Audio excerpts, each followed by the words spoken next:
As a collector over the years, I've had several collections. My largest is obviously my retro gaming collection, but I also have lots of board games, books, retro books, and a large collection of pin badges.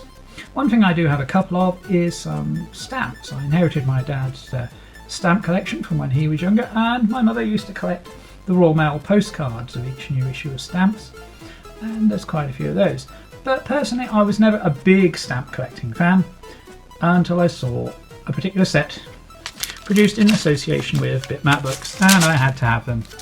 So we have the Video Games Royal Mail Stamps, 8 classic stamps issued based on British video games, all developed in the UK. So let's have a look inside. This was the special presentation pack.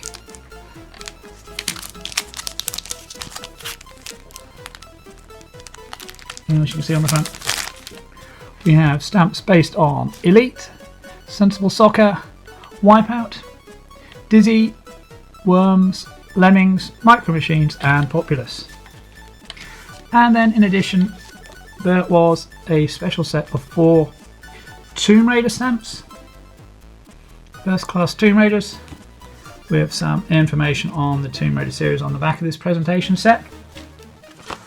If we open up here, you can see those are the actual stamps there. Behind the stamps there are little phrases from each of the games. So, the roots of Britain's £4 billion video game industry can be traced back to the very early 1980s, when enterprising hobbyists, many of whom were school children at the time, first began to create games on the emerging home computers of the era.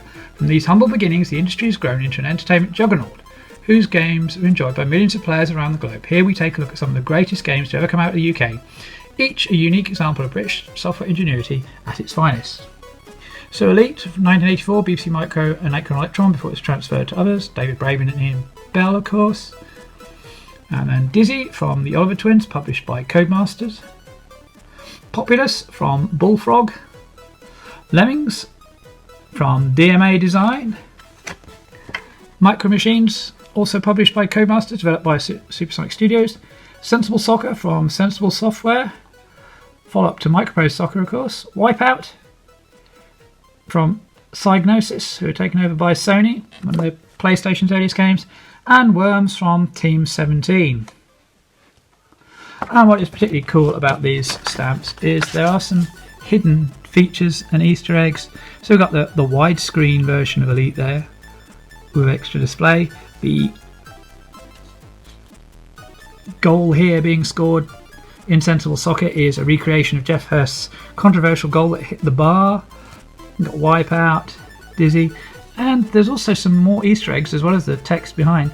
Some of the stamps have UV printing on them, so you can only see that under the light.